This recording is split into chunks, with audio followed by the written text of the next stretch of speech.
I'm very confident, but I'm also confident in the fact that I make gigantic mistakes and step in lots of poo along the way. I had pneumonia, and I was septic. Pneumonia in both lungs, which meant there was fluid, there was all kinds of stuff going on. And yes, I came very, very close to leaving the earth. I got high because I wanted to. I was interested in all those things. At 69, Whoopi Goldberg has made a viral confession that has turned everything on its head. I guess because they were gone, you know, and once people go, you get a little more freedom to sort of be able to say out loud, this is what happened. For a while, her past clouded her career. But things really took a turn when it started looking like some kind of generational curse. I got famous, and then a couple years later realized that I'd done the same thing to Alex that had happened to me. Still, Whoopi never backed down. She kept making headlines, like that wild comment she made about the Holocaust. If you're going to do this, then let's be truthful about it, because the Holocaust isn't about race. No, it's not about race. It's not about race. What is it about? Or that unforgettable moment with Ted Danson at her Friars Club roast back in 1993. Whoopi's journey has been anything but easy. So let's get into it. If you know Whoopi, you know she's that kind of actress who made acting look effortless, like it was just second nature to her. But the path that got her there, it was rough. She didn't have the smooth, picture-perfect start most stars talk about. Corinne Elaine Johnson, aka Whoopi Goldberg, was born on November 13, 1955, in Manhattan, New York City. Her mom, Emma, worked as a nurse and teacher, and her dad, Robert, was a Baptist minister. She grew up in the Chelsea Elliott Houses, a public housing project in New York. Whoopi dropped out of school early, and before long, she was out on the streets, trying to figure life out on her own. In 1969, when she was just 14, she got hit with the kind of situation no kid should ever have to face: an unplanned pregnancy. Alone, scared, and with nowhere to turn, she did what a lot of girls in that position did back then. She listened to the wrong advice and tried dangerous remedies that nearly took her life. I drank these strange concoctions girls told me about. Something like Johnny Walker Red with a little bit of Clorox, alcohol, baking soda, which probably saved my stomach, and some sort of cream, she later admitted in a book. That one mistake left her fighting for her life, and the scars from that moment stuck with her. A year later, it happened again. But this time, it was 1970, and the law in New York had just changed, and she could finally get safe, legal medical care.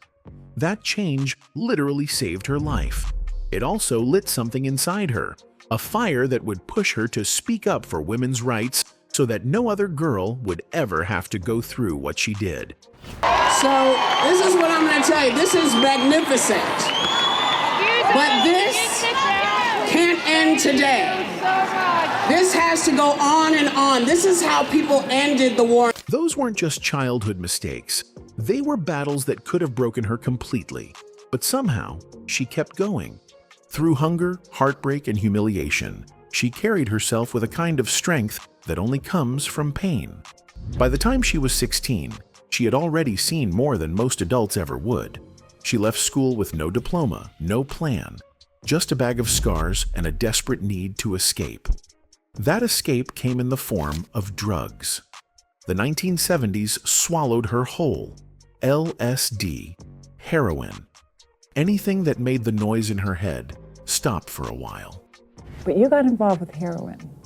I get involved with everything. But to me, heroin is a much deeper, kind of more serious thing. It's not something you accidentally get into. Oh, yeah. You know, drugs is something you choose to get in. For a few moments, the high felt like freedom. But the crash after? Brutal. Sometimes you think you found a friend, she said years later, but it isn't your friend. She tried to quit over and over again, clawing her way out, falling back, then trying again. Every small victory came with another setback, but slowly she began to climb out. It wasn't graceful, it was messy, painful, and hard, but it was hers. And through it all, she learned something that would stick with her for life. Running from pain doesn't heal you. Courage does. When she finally pulled herself together, she drifted west, chasing survival more than success. She lived in San Diego first, then Berkeley, bouncing from job to job, just trying to make ends meet. She waited tables, laid bricks, even worked at a funeral home doing makeup for the dead. It was dark work, but it kept her alive. Before you got into show business, or maybe while you were starting in show business, you worked as a beautician or a cosmetologist. In the mortuary. Yeah. Yes. Then she started teaching acting and comedy. One of her students was a young Courtney Love before fame ever found her. For Whoopi, teaching was never about chasing fame or Hollywood dreams. It was more about holding on to who she really was, one laugh at a time. Then, in 1978, everything shifted again. She looked up one day and saw two planes collide in the sky. Just like that, her world stopped. That image stuck in her mind like a scar, and from then on, flying became her biggest fear. For the next 13 years, she wouldn't even go near a plane. Every tour, every show, every trip, she took the bus instead, mile after mile, just watching the world roll by through the window. That bus became everything: her home, her comfort zone, and sometimes her cage. It was a mid-air collision almost 30 years ago when I was living in San Diego, which, if you've ever been in San Diego, if you stand on a balcony, you can see everything, and we happened to be on the balcony. You saw it happen? Yeah, we saw it. We saw it happen. But life doesn't slow down for anyone. As her name started buzzing, bigger chances came her way, ones that a bus couldn't reach. Then one day, she got a contract that could change her life completely. The catch? She had to fly. The night before that flight, she was shaking, sweating, heart pounding so loud it felt like it might break her chest, but she still did it. She got on that plane, and when it landed safely, it wasn't just a trip. It was her first real win against her fear. All those rough years, the addiction, the low-paying jobs, the anxiety, the silence, they didn't break her, they built her. They turned her pain into strength and her stories into gold. She wasn't just surviving anymore, she was fighting back. In the small, smoky theaters of Berkeley, she started performing again, pouring everything she'd been through into her work. Her voice grew stronger, her confidence louder, and by 1982, she landed her first movie role in Citizen. I'm Not Losing My Mind, I'm Giving It Away. It wasn't a huge hit, but it was the spark she needed. Then came 1983, her one-woman show. It was raw, funny, and deeply emotional. She played every character like she'd lived their lives herself. And, in a way, she had. Audiences loved it. Broadway called, and she answered. Fine, what are you up to? I'm just getting ready for the show. Oh, good, me too. But success came with its own weight. The days were long, the nights even longer. The same lines, the same roles, until her voice went hoarse and her body ached. Sometimes she'd look at herself in the dressing room mirror, makeup smudged, sweat dripping, and whisper, "Can I really keep doing this?" The spotlight looked beautiful from the crowd, but up close, it burned just as much as it shined. And just when she thought she had reached her limit, life cracked open another door. 1985.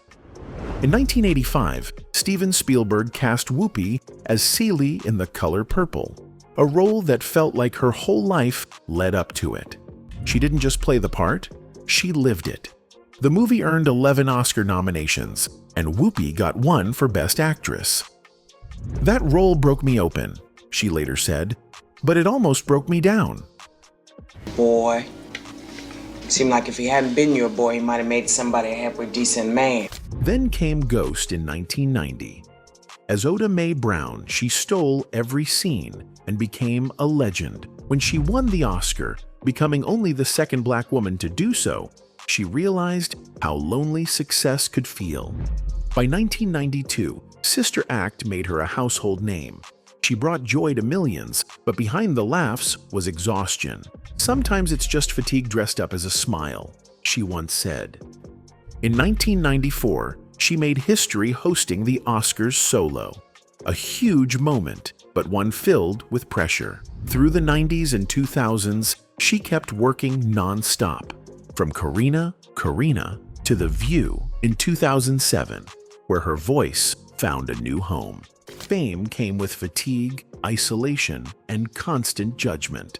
On The View, her bold takes on hot topics often sparked controversy, but she never stopped speaking her truth. Behind the scenes, the tension was real. The silence after a heated comment, the looks around the table. It all weighed on her. She once said, "I'm not perfect." And in that moment, people saw the woman behind the legend. No scripts, no edits, just Whoopi, raw and real. And still, she kept showing up. Through the backlash, the noise, the headlines, she stayed true to herself. Her honesty cost her at times, but it also made her human. More fallout over Whoopi Goldberg's Holocaust comments. ABC News announced last night that Goldberg is suspended from The View for 2 weeks. Goldberg apologized on yesterday's show for saying a day earlier that the Holocaust... To her fans, she's a truth teller. To her critics, she's a lightning rod. But to everyone watching, she's proof that having a voice comes with both power and pain. In 1973, Whoopi was just 18, still picking up the pieces after battling addiction. In the middle of all that chaos, she met Alvin Martin, the man who helped her through recovery. To her, he felt safe, like a calm spot in a storm. He didn't see her as broken. He saw someone worth saving.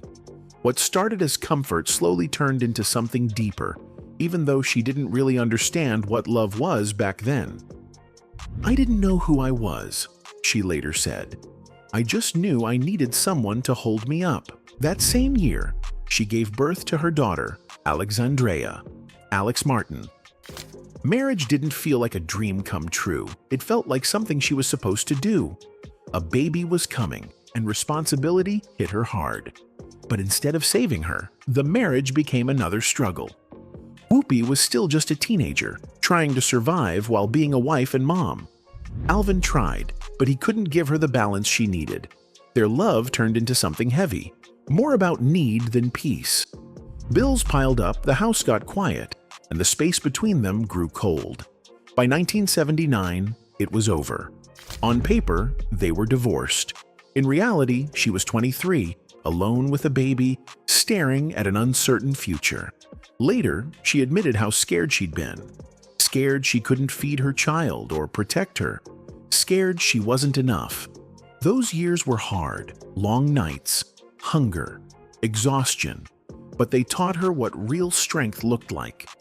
She realized applause doesn't raise a child, grit does. So she doubled down. Okay, you guys, relax, okay? Take a deep breath. She did everything she could. Food ran low, clothes wore thin, but she kept going. Alex would later say, "We were poor, but I didn't even know it. It just felt normal." Some nights, Whoopi would watch her daughter sleep and whisper promises she didn't know how to keep, that Alex would never feel unloved or alone like she once did. But life has this cruel way of replaying old wounds. In 1989, history repeated itself. Alex, just 16, got pregnant, and Whoopi, now 34 and finally tasting fame, found herself facing the same storm again, only this time from the other side. She had just started to shine in Hollywood, cameras flashing, her name glowing everywhere. But behind those lights was the quiet pain of watching her daughter step into the same struggle she had once barely survived. I got famous, and then a couple years later realized that I'd done the same thing to Alex. that had happened to me. The irony cut deep. The world was celebrating her rise, but at home, she was fighting the same generational pain she thought she had broken free from. She told friends, "I wanted to protect her from my mistakes, but sometimes fate doesn't listen." That realization hit harder than any bad headline. That pain you don't heal from finds its way back, one generation at a time. I only have to make that choice. When she was 10. What happened? Well, I disappeared for about 6 years of her life. But that moment also lit something in her, like a fire that made her push harder. She worked more, sacrificed more, determined that her daughter and grandchild would never go through what she did. Whoopi became more than a mother. She became a fortress, a shield. Her pain turned into purpose. Her voice grew louder, not just in movies or on stage, but in the real world, where she fought for women, for education, for girls who felt hopeless and alone. Her first marriage will always be the ghost that shaped her, not because of how long it lasted, but because of what it did to her spirit. It broke her and built her at the same time. It showed her the brutal truth, that success means nothing if the people you love are left hungry, and that applause fades fast when you go home to silence.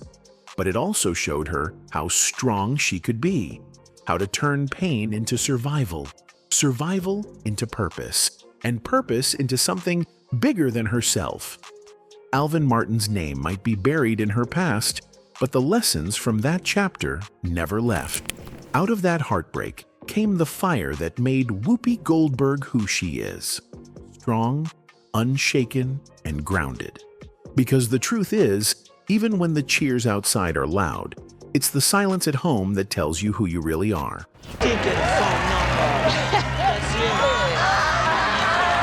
By the mid-'80s, Whoopi wasn't the struggling actress anymore. The color purple had made her a star. Cameras flashed, her name was everywhere, and she was walking red carpets at 30. But deep down, she still wanted something calm and real.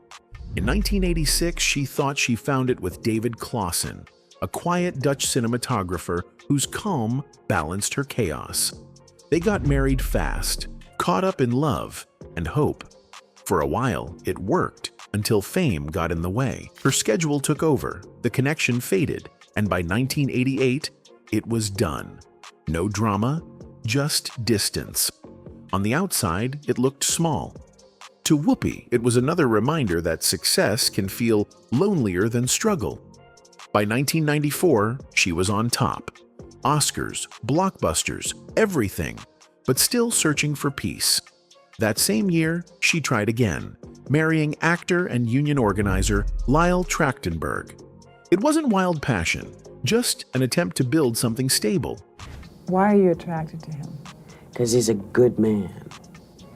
And he is very proud of me and what I do. That's lovely. As I am of him. But within a year, that spark faded too. Later, she said it simply, "I never really wanted to be married. I just thought that's what you were supposed to do." It wasn't regret, just honesty. Her first marriage came from survival.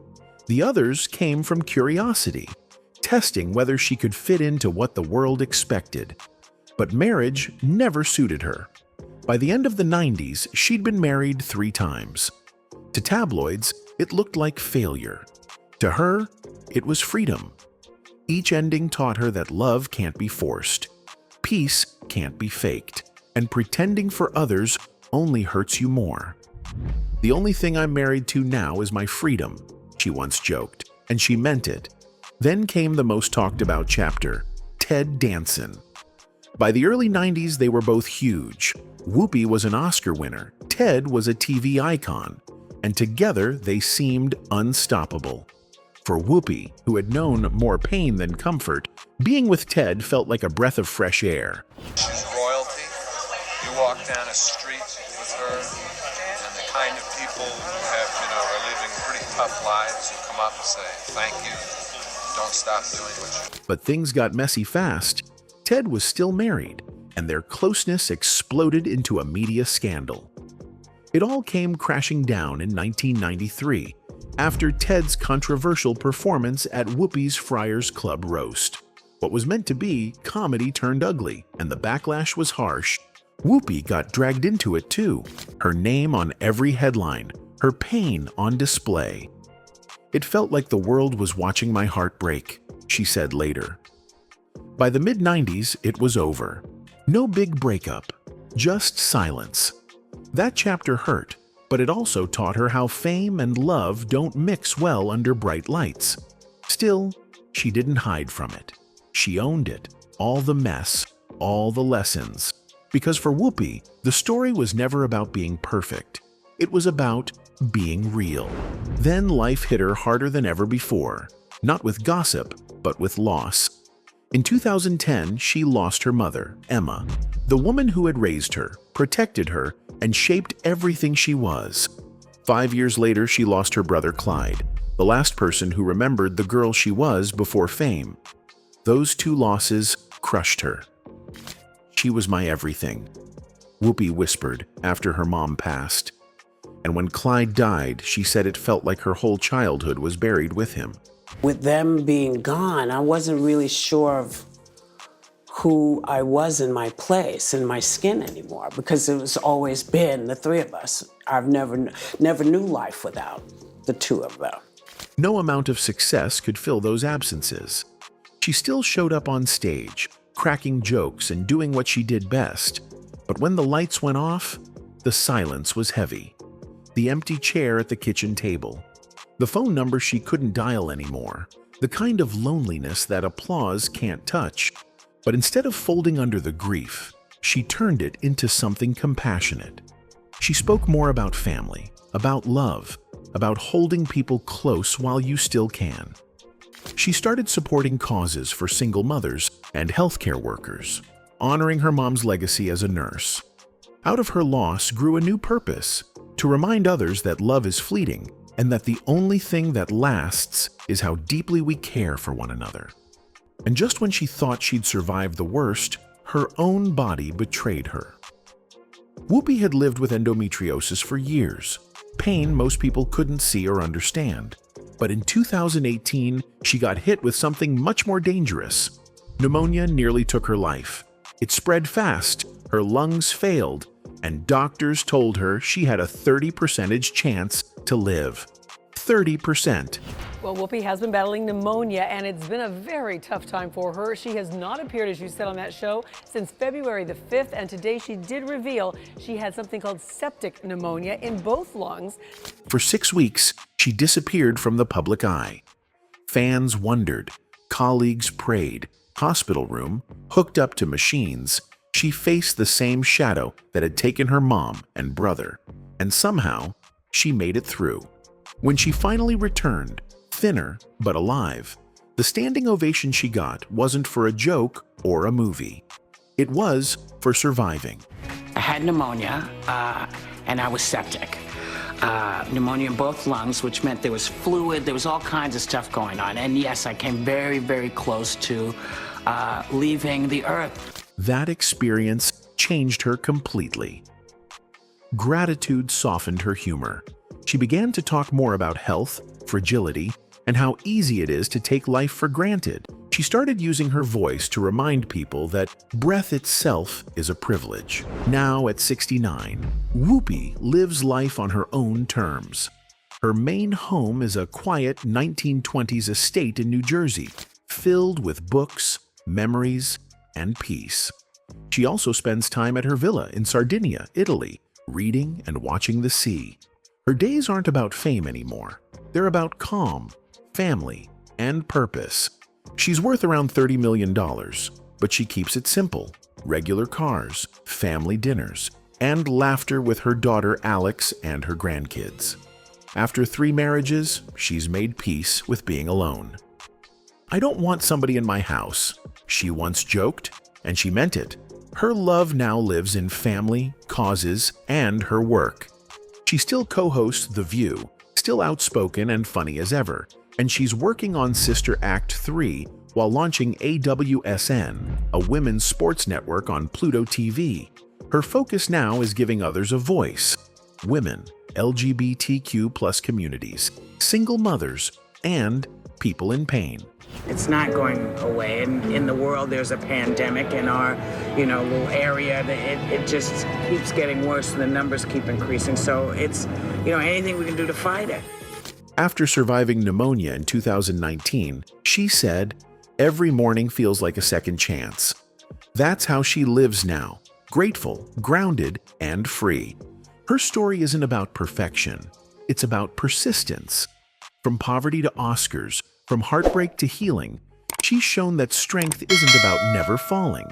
It's about standing back up again and again. That's Whoopi's real legacy, not the fame, but the truth she's lived out loud.